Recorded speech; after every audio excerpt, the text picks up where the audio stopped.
De oiseau, une mangeoire. C'est pas une fête bise?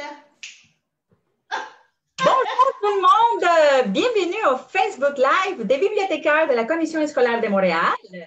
Aujourd'hui, on est vendredi, c'est super, il fait beau et notre proposition d'aujourd'hui, ça va être de faire une mangeoire pour les oiseaux.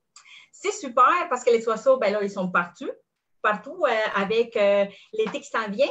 Donc, puis c'est une activité parfaite aussi pour développer toute notre créativité. Et on va le faire avec Julie Larouche, qui est éducatrice pour les services de garde de la Commission scolaire de Montréal. Donc, voilà, nous avons aujourd'hui aussi nos deux collaborateurs, Esteban et Gabriela. Collaboratrices aussi, hein, il faut le dire. Puis, je me présente encore une fois, je ne l'ai pas fait depuis le début, Heidi Guzman, bibliothécaire pour la Commission scolaire de Montréal. Puis, moi aussi, je vais faire ma mangeoire pour les oiseaux. Et je vais vous laisser aussi vers la fin de l'activité des liens vers de livres numériques que vous allez pouvoir emprunter soit à la Bibliothèque et Archives nationales du Québec ou avec la Bibliothèque de la Ville de Montréal. Des livres qui vont parler des oiseaux, si jamais vous êtes intéressé à savoir un petit peu plus sur les oiseaux. Et beaucoup de littérature qui sera disponible aussi dans les liens vers la fin de l'activité. Donc, je vais laisser la parole tout de suite à Julie Larouche qui va animer cet atelier superbe sur la fabrication de mangeoires pour les oiseaux. Hey, bonjour! Vraiment, merci Heidi, merci pour cette invitation-là. Ceux qui étaient avec nous il y a quelques semaines, on avait bricolé un pot à fleurs et puis là, quand Heidi m'a envoyé l'invitation pour recommencer, j'avais eu tellement de plaisir à faire ça avec vous que j'étais bien heureuse de pouvoir le faire une deuxième fois. Donc oui, aujourd'hui, je vais te proposer de faire une mangeoire à oiseaux. Moi, j'ai beaucoup d'oiseaux qui viennent dans ma cour et j'aime ça les regarder, j'aime ça prendre le temps. Donc, je trouvais qu'à ce temps-ci, comme disait Heidi tout à l'heure, c'était vraiment intéressant de pouvoir, en plus, on est à la maison, donc prendre le temps de les observer et tout ça. L'autre chose que je fais souvent, c'est que, en fait, chaque fois que je viens pour mettre quelque chose dans mon bac à recyclage, je me dis, est-ce que je pourrais faire quelque chose avec ça? Est-ce que je pourrais lui donner une deuxième vie? Est-ce que je pourrais le réutiliser?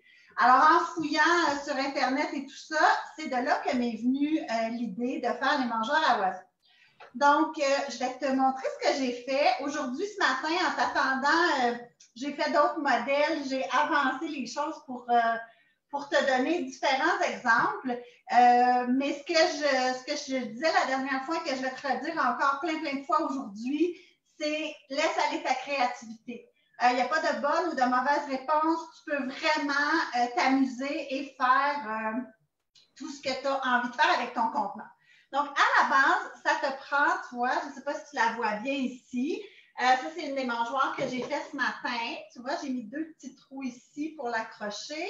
Et j'ai même trouvé une branche dans ma cour que j'ai utilisée pour venir faire le petit perchoir. Donc, ça, c'était un des modèles.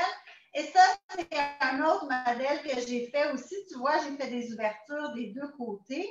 Donc, à la base, pour commencer, ça te prend un carton de type lait. Tu vois, moi, j'en ai un autre ici que j'ai commencé à découper. Un contenant comme ça, mais ça peut être un contenant de jus. Tu vois, moi ici, il y a les contenants de bouillon de poulet où j'avais un contenant de jus qui avait ce format-là, plus étroit. Tous les formats sont bons. En fait, ce qui est important, c'est que ça soit comme un peu plastifié. Tu sais, le contenant de lait, exactement, je vois celui de Gabriella, c'est un thé glacé, je pense, ça. C'est super. Ouais. Donc, c'est ça. À la base, ça te prend un contenant. Tu enlèves le bouchon, tu le laves très bien. Moi, je l'ai lavé avec de l'eau, du savon. Je l'ai rincé. Ensuite, tu enlèves le bouchon, tu le laisses sécher. Surtout si c'est un contenant de lait. S'il n'est pas très bien lavé, quand tu vas le découper, tu n'aimeras peut-être pas trop ce que tu vas sentir. Donc, après ça, je t'invite à prendre un crayon et à dessiner les formes que tu vas vouloir faire comme ouverture sur ton contenant de lait. Tu vois, moi ici, j'ai décidé de faire un rond. Donc, ce que j'ai pris un petit contenant comme ça que j'avais, avec la forme d'un rond de la bonne grosseur. Je l'ai mis sur mon contenant, j'ai tracé autour. Et là, c'est à ce moment-là que tu vas avoir besoin au départ de l'aide de papa et maman. Avec un X-Acto, avec un petit couteau, je suis venue faire un trou. Et là, j'ai pris mes ciseaux et je suis venue découper la forme sur mon contenant de lait. Là, tu as le choix. Tu vois, ici, moi, j'ai fait une ouverture. Julie, je profite aussi pour dire qu'on peut pratiquer aussi toutes sortes de formes. Si Oui. je suis en train de pratiquer tout ce que c'est les formes circulaires, les rectangles, les triangles, c'est une belle façon aussi de les pratiquer. Et, tout à fait. Puis t'as mis Tu peux vraiment, vraiment, tu peux vraiment décider de faire plusieurs. Tu vois, moi ici, j'ai fait 2 grands rectangles de chaque côté du contenant, tu vois. J'aurais pu en faire 4. Ici, j'avais envie de faire un oiseau. Donc, tu vois, je l'ai commencé ce matin, je vais le terminer avec toi. Ici, j'ai fait un rond, puis regarde, sur le côté, j'ai fait une autre ouverture que je vais plier et ça va devenir comme une aile. Est-ce que tu vois ici? Est-ce que tu vois bien? Puis, si les oiseaux veulent venir manger par ici, ils vont pouvoir aussi manger. Alors, celui-là, je vais vraiment le personnifier comme si ma mangeoire était un oiseau. Donc, tu fais les ouvertures que tu veux. Ici, tout à l'heure, je me suis encore plus amusée. J'ai pris 2 cartons de lait pour faire une mangeoire à 2 étages. Oh. Donc, quand tu seras devenu un expert, j'ai coupé un carton de lait à la moitié. Et là, j'ai fait un rond. Et sur le dessus, je suis venue mettre un 2e carton de lait. Et là, j'ai fait une ouverture rectangulaire. Donc, je vais pouvoir mettre des graines ici et ici. Mais là, on va commencer par se faire une mangeoire simple en premier. J'ai une question, Julie. Vas-y, Heidi. J'ai une question. Donc, on peut faire une ouverture 2. Tu peux faire jusqu'à 4 ouvertures sur ton contenant. Si tu veux, tu peux en faire de tous les côtés. La seule chose qui est importante avant que tu découpes, c'est que tu laisses au moins 2 à 3 cm dans le bas. C'est pour ça que je te disais que ça te prenait une règle aujourd'hui.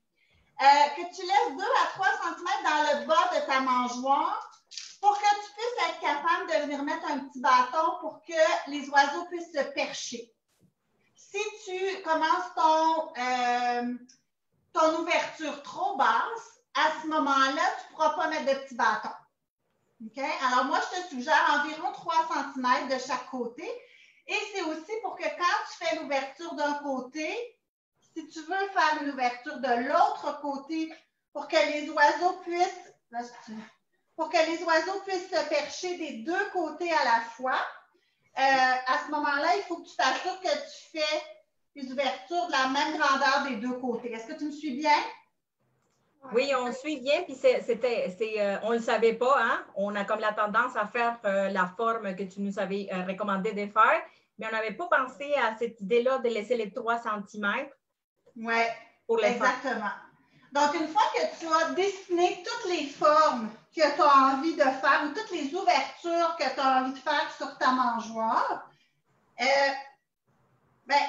après ça, c'est là où il faut que tu te laisses aller et que tu commences à la peinturer. Donc, tu vois, moi, j'ai sorti mes peintures comme d'habitude et mes pinceaux. Alors là, tu vois, je vais commencer ça ici. Je vais mettre de la peinture dans un contenant. Et là, tu peux soit prendre un pinceau ordinaire, mais moi, j'ai aussi des pinceaux en mousse comme ça. Oui, là, Heidi, il va falloir... tu vois, j'ai aussi des petits pinceaux en mousse comme ça. Tu peux prendre les 2 choses. Ça n'a pas d'importance, ça revient au même. La seule chose que tu vas voir quand tu vas appliquer ta peinture, ça va te demander un petit peu de patience. Parce que c'est là où c'est un petit peu long. Quand tu touches au fini de ta peinture de lait, tu vois que c'est un peu glacé. Donc, de mettre de la peinture dessus, c'est pas si facile que ça. Donc, tu mets ta peinture, tu ne l'étends pas trop, et puis, tu vas voir que tu risques de voir, dépendamment de la couleur de ton contenant, tu vas voir encore à travers que c'est un contenant de lait. Tu vas voir encore les informations, même si tu prends de la peinture foncée. Il va falloir que tu mettes au moins 2 couches pour que ça ne paraisse plus du tout. Là, tu as 2 options rendues à ce moment-là. Tu peux être patient, attendre que ça sèche, prendre un livre sur les oiseaux que Heidi nous a suggéré, puis prendre quelques minutes pour lire puis pour t'amuser pendant que ça sèche. Si tu es un peu comme moi puis que tu n'as pas beaucoup de patience pour attendre, tu peux emprunter à papa-maman le sèche-cheveux. Donc, moi, ce matin, je voulais faire ma mangeoire ici, puis je n'avais pas beaucoup de temps pour la faire. Alors, ce que j'ai fait, entre chaque couche de peinture, j'ai pris le sèche-cheveux et j'ai fait sécher la peinture sur ma maison pour que ça aille plus vite. Alors là, c'est à toi de voir le temps que tu as envie d'y consacrer. Alors voilà, on met la peinture sèche, tu mets 2-3 couches. Là, moi, je fouillais dans mes choses, je ne sais pas si tu vas bien voir, tu vois ici, sur mon petit oiseau, j'ai collé un œil, parce que j'ai ici un contenant, j'ai sorti toutes mes choses de bricolage. Un contenant avec des yeux, ici, j'ai sorti des boutons. Donc là, c'est là où tu laisses aller vraiment ton imagination. Tu peux mettre des boutons, tu peux mettre des rubans, tu peux coller des yeux, tu peux dessiner. Tu peux vraiment décorer ta mangeoire comme tu en as envie. La chose qu'il faut que tu prennes en considération, par contre, si ta mangeoire est complètement à l'abri de la pluie, si tu la mets sous un balcon qui est couvert ou dans un endroit où ta mangeoire ne sera pas touchée par la pluie, à ce moment-là, tu peux vraiment mettre plus de choses. L'autre fois, Gabriella avait mis des brillants, elle avait mis toutes sortes de beaux articles de bricolage qui n'ont pas de danger de s'abîmer. Si tu penses que ta mangeoire va être un endroit où elle va être affectée par la pluie ou touchée par la pluie, à ce moment-là, tu vas devoir faire comme on avait fait pour l'autre bricolage et mettre une couche de vernis dessus. Le vernis, là, ça peut être comme ça. Ça peut être du vernis en spray aussi. Moi, j'en ai en aérosol, même si ce n'est pas très bon pour la planète. Ou du petit vernis comme ça. Quand tu as tout terminé de peinturer ta mangeoire, à ce moment-là, tu lui appliques une couche de vernis. Tu attends que ça sèche et là, ta mangeoire peut aller à l'extérieur sans risque de s'abîmer. Si tu ne mets pas de vernis et que tu la mets à la pluie, ben, tout ce que ça va faire, c'est que tes belles décorations et ta peinture, avec le temps, risquent de s'en aller. Mais ça non plus, ce n'est pas très, très grave. Donc, une fois que toute ta décoration est faite, que ta peinture est faite, que c'est bien séché, que tu as peut-être verni, ce que tu dois faire ensuite, c'est de faire les trous pour mettre le perchoir. Pour le perchoir, comme je te disais, moi, j'ai trouvé des branches dans ma cour. Ou si tu vas au parc, des fois, il y a des branches par terre. On ne casse pas de branches, évidemment, dans les arbres pour se faire un perchoir. Mais si on trouve des petites branches secs par terre, tu peux ramasser une branche. Moi, j'avais des petits bâtons de bois aussi.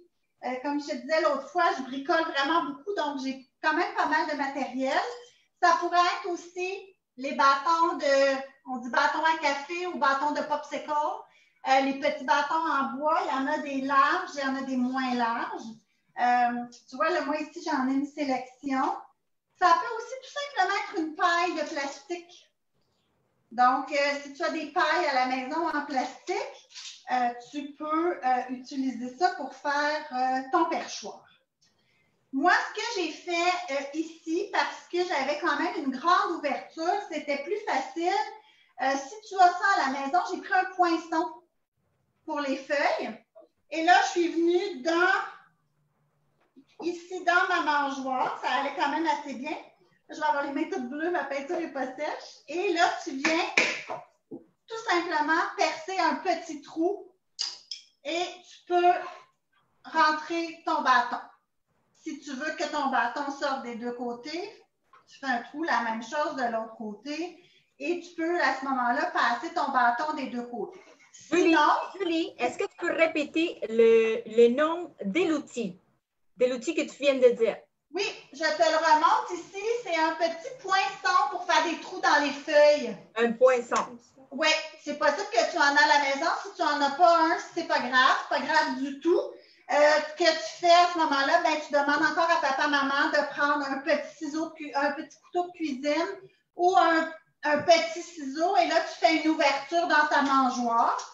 Si ton bâton est de forme rectangulaire ou bourron, comme j'ai ici, à ce moment-là, je vais faire une ouverture, tu vois, rectangulaire. Et je vais venir, des fois, il faut que tu pousses un petit peu, tu vois. Je vais venir mettre mon bâton ici. Exactement, bravo. Tu viens mettre ton bâton ici pour que ton oiseau puisse venir, évidemment, se percher dans ta mangeoire. Donc, voilà, ça, c'est ça pour ça. Donc, ensuite de ça, tu veux accrocher ta mangeoire peut-être. Ou tu veux, si tu la déposes, il y a peut-être des endroits où tu peux la déposer comme ça à plat. Mais si tu veux l'accrocher, c'est aussi simple que pour le bâton. Tu vois, moi, ici, j'avais un petit anneau de métal. Mais ici, pour celle-là, j'ai pris du fil à pêche. Donc là, tu ne la verras peut-être pas, mais c'est une petite corde transparente. Sinon, tu peux prendre du ruban. Tu peux prendre des rubans comme ça. Moi, j'avais des rubans en tissu. J'ai aussi du ruban quand on emballe des cadeaux d'anniversaire. Ou, attends un petit peu, où est-ce que je l'ai mis? Ah, c'est ce que je cherchais. J'avais aussi des cure-pipes. Je ne sais pas si toi, tu en as à la maison, mais ça peut aussi être des cure-pipes. Donc, tu fais un trou sur le haut de ta bouteille. Celle-ci, comme tu vois, moi, je voulais la suspendre et j'ai mis mon anneau en plein centre. Donc, j'ai fait la même chose que j'ai fait pour mon bâton.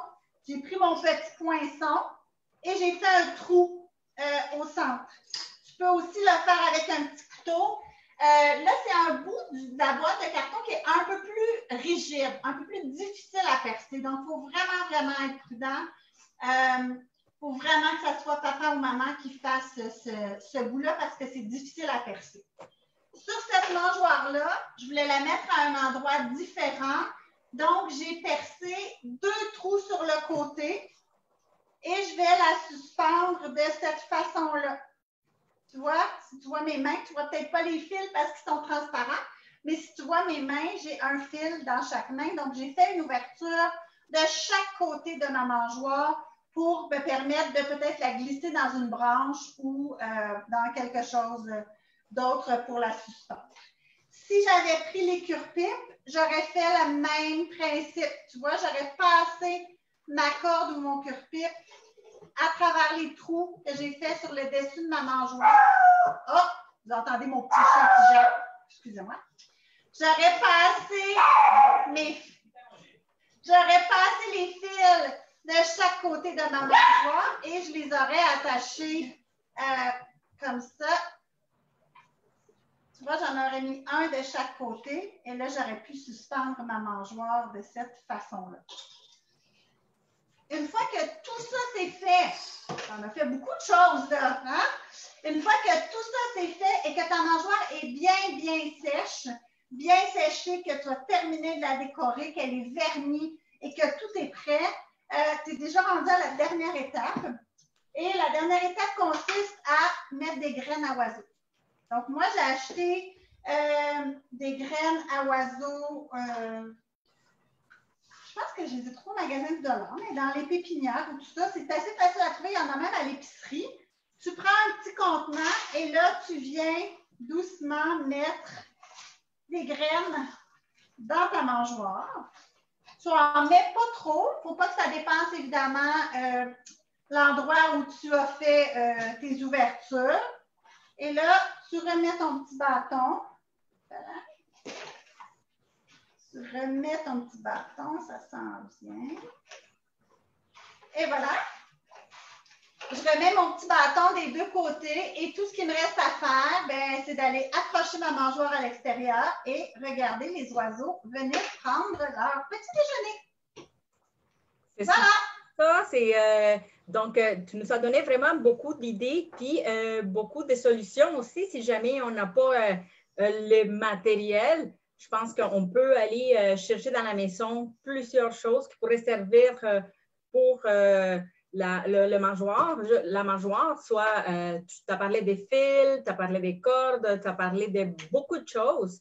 Et j'avais la petite question tantôt, c'est que tu n'en as pas mis beaucoup de graines pour les oiseaux à l'intérieur. Il ne faut pas en mettre trop, là. C'est ça? Ah, tu peux en mettre plus. Tu peux vraiment, tu la remplis à peu près jusqu'à l'ouverture. Ah, OK. Donc, tu peux en mettre là quand même une bonne quantité pour que les oiseaux sentent et voient qu'il y a des graines dans ta mangeoire. Donc, oui, tu peux la remplir plus là, que ce que moi j'ai fait. Qu'est-ce que moi j'ai fait là, dans mon exemple ici. Donc.